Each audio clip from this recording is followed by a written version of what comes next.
बिस्मिल्लाहिर्रहमानिर्रहीम। मेरे देखने वाले तमाम दोस्त अहबाब, बहनों, भाइयों, बच्चों, बुज़ुर्गों को मेरा प्यार भरा सलाम। मैं आपको अपने YouTube channel easy life tips में खुशामदीद कहता हूँ। मेरी ये वाली वीडियो और आने वाली तमाम वीडियो का मकसद ये होगा कि मैं आपकी ज़िंदगियों से परेशानियों, उलझनों और मुसीबतों को अपने इल्म के ज़रिए कुछ मोटिवेट करके आपको उनसे निकालने की कोशिश करूं। और मेरा मकसद ये होगा कि आपकी ज़िंदगियों में खुशियां आएँ, आपकी ज़िंदगियों में बहारें आएँ और आपकी ज़िंदगियों में सुकून आए। मोहतरम नाज़रीन, मेरी आज की वीडियो का उन्वान है रिश्तों में फूट। रिश्ते टूटते कैसे हैं, रिश्तेदारों में नाराज़गियाँ कैसे होती हैं, रिश्तेदारों में शदीद लड़ाइयाँ झगड़े कैसे होते हैं। देखें, जो रिश्तेदार होते हैं हमारे, ये पूरा एक ख़ानदान का एक गुलदस्ता होते हैं। जब फूल पूरे गुलदस्ते में होते हैं तो वो बहुत खूबसूरत लगते हैं, लेकिन जब यही फूल कांटों की सूरत इख्तियार कर जाते हैं, यही फूल जब बिखर जाते हैं, यही फूल जब आपको तकलीफ़ देते हैं, तो फिर ये ज़हनी टेंशन का बाइस बनते हैं, आपकी ज़िंदगियां उलझ जाती हैं।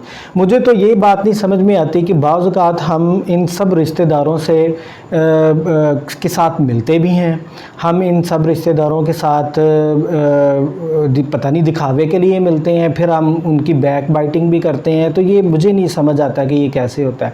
हाँ, लेकिन कुछ फैक्टर्स हैं जो मैं आपके सामने इधर रखना चाहता हूँ, या जो मैंने फ़ील किए हैं। हमारी एक ही सोसाइटी है, उसमें जो मैं फ़ील करता हूँ, उसमें मैं देखें, रिश्तेदार एक इंसान है, वो आपके रिश्तेदार भी हैं, रिश्तेदार होने के साथ साथ इंसान भी हैं। उनके साथ माशरे के दूसरे इंसानों जैसा सलूक ही जो सूट करता है। देखें, रिश्तेदारों में जो चंद चीज़ें जो फूट पैदा करती हैं मेरे नज़दीक, उनमें सबसे पहले ये है कि हम जब किसी भी रिश्तेदार से ना कोई उम्मीद लगा बैठते हैं। मिसाल के तौर पर अगर आपका कोई रिश्तेदार, कोई उनका कोई बेटा या कोई भी बुज़ुर्ग या नौजवान बाहर की कंट्री जाता है, वो बाहर जाके सेट हो जाता है, तो आपके जो है ना दूसरे रिश्तेदार भी सोचने लग जाते हैं कि नहीं जी, ये हमें भी लेके जाए, ये बंदा हमें क्यों नहीं लेके जा रहा। या उसने अपने किसी फैमिली के किसी फ़र्द को लेकर चला गया तो उन्हें आपने कहना जी ये हमें नहीं नज़र आ रहा था, ये इस तरह नहीं था। या फिर कभी आप उनसे ये उम्मीदें लगा लेते हैं कि वो बहुत ज़्यादा अमीर हैं तो वो हमारा ख्याल नहीं करते हैं। तो मैं ये कहता हूँ कि रिश्तेदारों के अलावा, दोस्तों के अलावा किसी से भी उम्मीद लगाना फ़जूल है। उम्मीद नहीं लगाई जाती। उम्मीद जब लगाई जाएगी, ज़ाहिर बात है उम्मीद टूटेगी। जब उम्मीद टूटेगी तो ज़ाहिर बात है कि आपके दिल में उस रिश्तेदार के लिए धड़ाड़ भी पैदा होगी।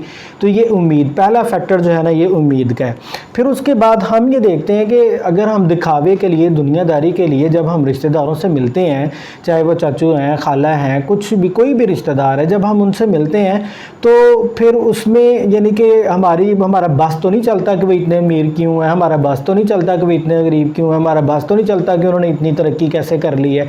लेकिन फिर हमारा जो अंदर वाला इंसान है, जो मतलब कि एक हसद की सूरत इख्तियार कर जाता है कि ले जी हमारा घर तो इस तरह का है, उसका देखें कितना बड़ा है, ये पता नहीं, ये तो हमारे से भी नीचे होते थे तो ऊपर कैसे चले गए। तो ये तो अल्लाह की देन है। लेकिन हम क्या करते हैं, फिर जब मिलते हैं ना, फिर तंज कसते हैं आप तो हाँ भाई, जब आप वो उस वक़्त होते थे तो वो तो आप तो हमसे बुक्स उधार मांगते थे, तो जब आप पढ़ने जाते थे तो आपके पास तो साइकिल होता था, तो आपके पास तो बटनों वाला मोबाइल होता था। तो फिर इस तरह की चीज़ें हम करते हैं। तो वो देखने वाला बंदा कहता है कि जी ले आया तो हमें मिलने के लिए, पर पिछलियाँ किस्से कहानियाँ शुरू हो गई हैं दियाँ, वो डीग्रेड मतलब आप उसको करते हैं। तो फिर वो इस डीग्रेडेशन में भी आप समझ लें कि वो जो है ना फासले आने शुरू हो जाते हैं।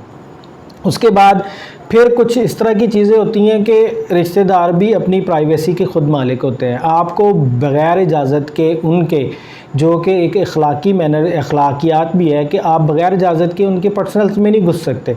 आप जब उनसे हाल चाल पूछते हैं तो फिर आप एक जो है ना क्लेवरनेस जो होती है ना, उस क्लेवरनेस के ज़रिए आप उसको जो है ना खंगालते हैं अंदर से, टटोलते हैं अंदर से।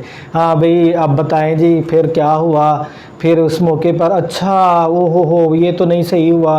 तो वो बंदा कहता है कि यार मैंने तो इसको तो पर्सनल लिया ही नहीं है, ऐसे ही मुझे कही जा रहा है। कोई खुदा न खास्ता उसके घर में कोई मसला हो गया है, खुदा न खास्ता उसका कोई फॉर एग्जांपल कोई इलेक्ट्रिक अप्लाइंसेस ख़राब हो गई है, नहीं जी हमने तो वो जो डाउनस लगवाया था तो आपने हायर लगवा लिया, हमने तो ये लगवाया था तो आपने वो लगवा लिया, ये तो अच्छा नहीं होता। हाँ, आपको क्या पता, आपने कौन सा किसी से मशवरा करना होता है। ये तंज होता है। ये तंज भी एक दूसरे से दूर लेके जाता है।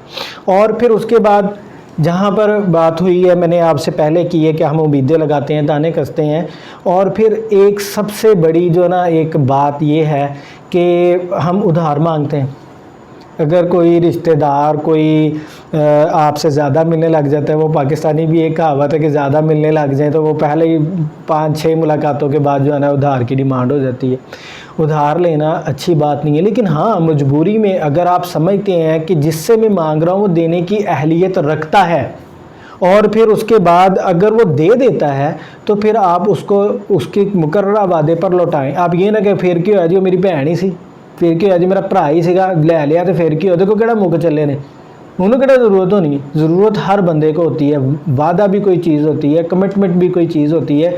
आपने उधार ले लिया, पहले आप मुलाकातें करते थे, फिर उसके बाद आप फ़ोन भी नहीं सुनते, फिर उसके बाद आप डोर भी नॉक होता है तो वो भी नहीं खोलते, फिर उसके बाद आप जो है ना वो दुनिया जहान के जो है ना वो अपने दुख लेके बैठ जाते हैं। तो एक बंदे ने तो आपकी आहो पुकार सुनी और आपकी बर वक्त मदद की, तो उस मदद का आपको ये सिला हुआ कि आप वो रिश्तेदार जो थे वो समझ लें कि वो आपसे जाते रहे। तो ये भी एक फैक्टर है जिससे रिश्तेदारों में फूट पड़ती है। फिर जब कभी किसी भी क्लोजनेस रिश्तेदार में आंटी है, अंकल है, कज़न है, फर्स्ट कज़न है, कि जब आप उनसे राज की बात कर देते हैं तो फिर आप उनसे उम्मीद लगा के बैठ जाते हैं कि ये आगे नहीं करेगा, ठीक है। तो आपसे वो कहते हैं ना, सियाने कहते हैं कि वो तीर से, कमान से निकला हुआ तीर और मुंह से बोली हुई बात कभी भी वापस नहीं आ सकती। तो ये बिल्कुल इसी तरह ही है, बिल्कुल ये इसी तरह ही है कि आपने अगर किसी को बात कह दी है ना, फिर आप कतई उम्मीद ना लगा के रखेंगे वो आपकी बात को सेव रखेगा, ये नहीं रखेगा। अगर आप अपनी बात सेव रखना चाहते तो आप करें ही ना। तो ये भी एक फैक्टर होता है कि जब उसके मुंह से निकल गई या उसने कर दी, वो आप तक पहुंची, तो फिर उनको पता चल गया कि हाँ भाई ये तो ठीक नहीं है। ये भी रिश्तेदारों में एक जो है ना दरार का बाइस बनता है। फिर उसके बाद अगली बात ये है कि देखें, आप जहाँ पर दिखावे के लिए मिलते हैं ना, तो उसको हम कहते हैं डबल स्टैंडर्ड। जब आप किसी भी रिश्तेदार को डबल स्टैंडर्ड के साथ मिलेंगे, वो आया है, आपने खिदमत की है, आप गए हैं, उन्होंने भी हस्बे ज़रूरत खिदमत की है, लेकिन जब आप तीसरे के पास गए हैं, रिश्तेदार के पास, तो आपने नुक्स निकालने शुरू कर दिए कि जो उन्होंने फ़लाँ मौके पर जी रोटी बड़ी लेट आ गई थी, उन्होंने इस तरह का पकाया हुआ था, उनके घर में ऐसा माहौल था, उनके घर में इस तरह का माहौल था। तो ये जो चीज़ है, जब आप तीसरे को बताते हैं, वो भी फिर जो है ना दो डबल स्टैंडर्ड रख के उनके सामने तो कहते हैं कि आप भाईजान आपसे अच्छा कोई भी नहीं है, उसी भाई की आप बाद में जाके जो है ना वो चुगली करने शुरू कर देते हैं। तो ये बात भी जो है ना वो फिर दिलों को दूर करती है। ऐसी बातें डबल स्टैंडर्ड रख के किसी भी रिश्ते के साथ जो है ना वो लॉन्ग टर्म नहीं चला जा सकता।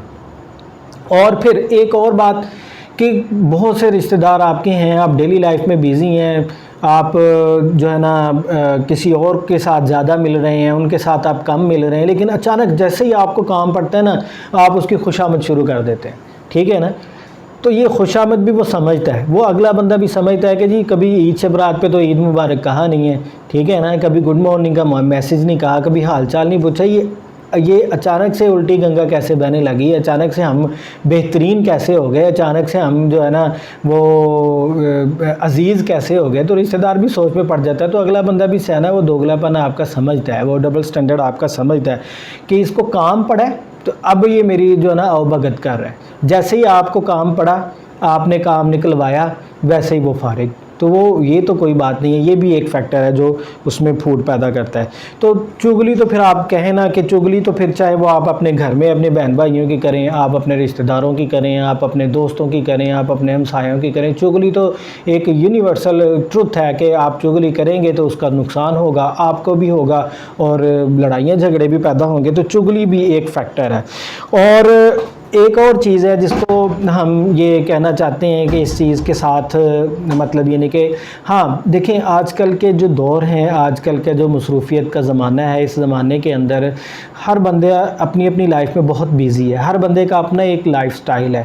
तो मैं समझता हूँ कि अगर आप किसी भी रिश्तेदार के घर जाएं, चाहे वो आउट ऑफ सिटी हो, चाहे वो कितना भी दूर हो, तो मेरे ख़्याल में मुझे ये लगता है कि अगर आप उनके घर में मिनिमम क़याम करें, थोड़ी देर के लिए, जितना पॉसिबल हो सकता है कि थोड़ी देर के लिए अगर आप रुकें तो उतना ही ये जो है ना ये मेल जोल के लिए बेहतर है। क्योंकि जितना टाइम स्पेंड करेंगे आप उनके साथ, कोई ना कोई आपकी मुंह से बात फिसलेगी, कोई ना कोई उनके मुंह से बात फिसलेगी जो कि आगे फैलने का सबब बनेगी, और उनके लाइफस्टाइल में भी, उनका जो डेली की रूटीन है उसमें भी जो है वो खलल पड़ेगा।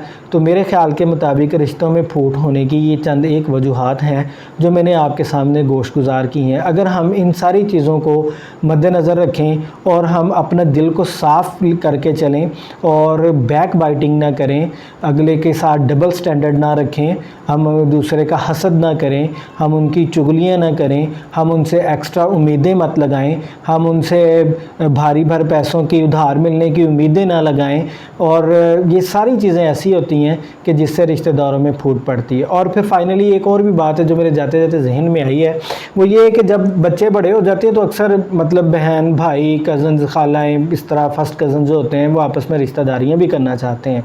तो वो जब आपसे पुरुम्मीद हो के आपसे पूछते हैं तो फिर जो है ना मतलब यानी कि उसमें भी अगर वो रिश्तेदारियाँ नहीं होती तो वो रिश्तेदारियाँ नहीं होती, वो समझ लें कि वो पंजाबी में कहते हैं ना वर्गा ही पाट गया, ठीक है ना। वो कहते हैं लै जी भैना मैं तेरे तो गई तो भरावा तू मेरे तो गया, तू मैंने रिश्ता नहीं दिता। तो ये रिश्ता देना या ना देना, इससे आप जो आपके जो सगे रिश्ते हैं, जो पहले जो रिलेशंस हैं वो टूट तो नहीं जाते। इसको भी बड़े खुले दिल से एक्सेप्ट करना चाहिए कि हर बंदे को हाँ का और ना का हक हासिल है। इससे ये नहीं फ़र्क पड़ता कि आपका बेटा या आपकी बेटी डी ग्रेड हुई है या आप डी ग्रेड हुए हैं। उनकी अपनी एक सोच है, उनका अपना एक फ़ैसला है, उनकी अपनी एक समझ-बूझ है। तो सो डैट मेरे ख़्याल में ये तमाम चीज़ें हैं जो मैंने बयान की हैं कि जो रिश्तों में फूट पैदा करती हैं। अगर आप इन तमाम चीज़ों को मलहूज़े ख़ातिर रखे हुए एहतियात करेंगे तो मैं कहता हूँ कि रिश्ते उसी गुलदान में खूबसूरत फूलों की तरह जुड़े रहेंगे और सजे रहेंगे और हमेशा खुशबू देते रहेंगे। अपना और अपनी फैमिली का बहुत सा ख्याल रखिएगा। अगली वीडियो के लिए अल्लाह हाफ़िज़।